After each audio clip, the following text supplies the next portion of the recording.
Vamos a estar hablándoles sobre estrategias de afrontamiento y nos vamos a centrar específicamente en dos tipos de estrategias, centradas en el problema y en las emociones. Yo les voy a hablar sobre qué son las estrategias de afrontamiento. Y las estrategias de afrontamiento es lo que uno piensa o hace para evitar situaciones difíciles o crisis, para poder superar. Las estrategias de afrontamiento son personales, o sea que cada uno hace, no puede hacer otro por otra persona. Y estas estrategias de afrontamiento pueden evitar que las personas lleguen al suicidio. Eh, una estrategia de afrontamiento puede ser útil para una persona y para otra no.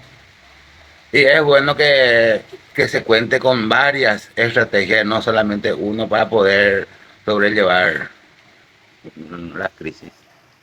¿Alguna vez te sentiste tan abrumado o tan abrumada con respecto a una situación en tu vida que en lugar de enfrentarte directamente a esa situación, lo que hiciste fue evitarla o minimizar por completo tus emociones? Bueno, estos dos aspectos son bastante conocidos en la psicología y se les conocen como mecanismo de defensa y estrategia de afrontamiento, de los cuales voy a estarles explicando más a continuación. Los mecanismos de defensa sirven como amortiguadores emocionales que ayudan al individuo a manejar mejor el estrés y a evitar la ansiedad, manteniendo un equilibrio psicológico y emocional. Los mecanismos de defensa son automáticos, no son voluntarios y muchas veces ocurren sin que la persona sea consciente de su aparición. Un ejemplo sería la regresión, otro la negación, entre muchas otras. Luego tenemos a las estrategias de afrontamiento, que son las formas en que la persona encuentra para poder enfrentarse a las situaciones de su vida diaria. Son más para la acción, más adaptativas, implican ya una habilidad de resolución de problemas.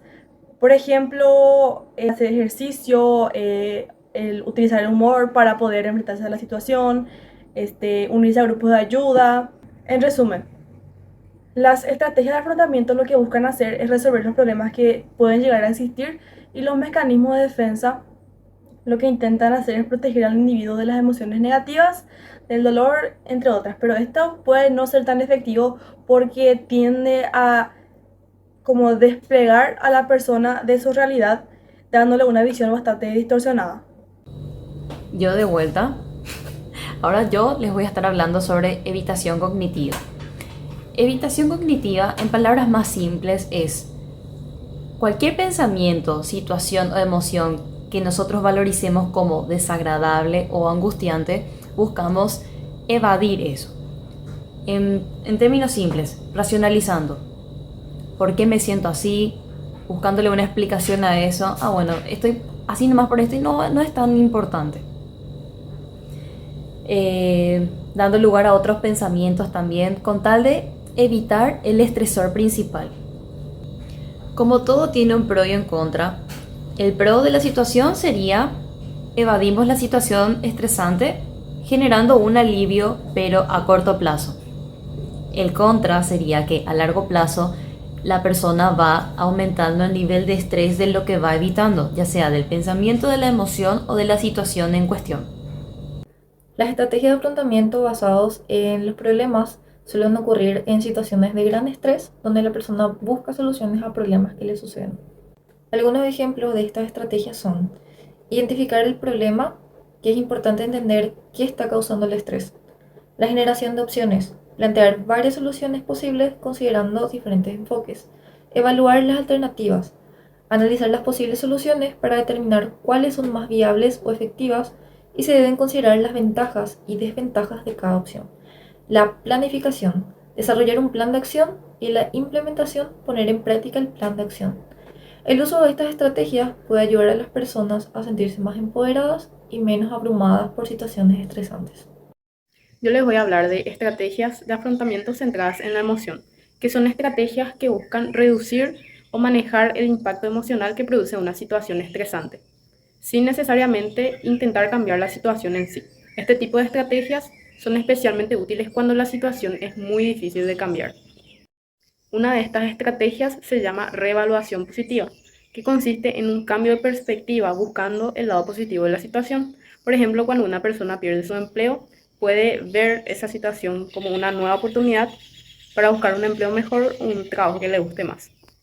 Otra estrategia es la distracción, que consiste en desviar la atención hacia actividades que te distraigan de la situación estresante. Por ejemplo, después de una discusión, una persona puede ir a ver una película, leer un libro o algo por el estilo, para así alejarse de la situación y poder relajarse. Y el último que yo voy a mencionar es la expresión emocional, que consiste en expresar los sentimientos para liberarse de la tensión. Puede ser hablando con un amigo o escribiendo en un diario sobre los sentimientos que te produce la situación estresante. Errores de estrategia de afrontamiento. Existen diferentes tipos de estrategias de afrontamiento del estrés, muchas de ellas conocidas popularmente. Existen varias personas que lidian tanto con el estrés como con la ansiedad, evitando así situaciones. Esto genera conflictos no solamente en el momento de conseguir un trabajo, también ocasiona el distanciamiento entre familiares y amigos. En muchos casos, cuando los problemas no son afrontados y sucumban la vida de las personas, estas pueden derivar en algunas conductas de riesgo, como por ejemplo el autolesionarse. Muchos intentan dejar atrás estas malas situaciones a través de autocalmarse, una forma un poco saludable. De esta forma, una de las malas estrategias es la alimentación emocional. En algunos casos, las malas situaciones acaban haciendo que las personas recurran a dormir para olvidarse de sentimientos negativos, a pesar de que esta es una de las técnicas de afrontamiento más desapercibidas.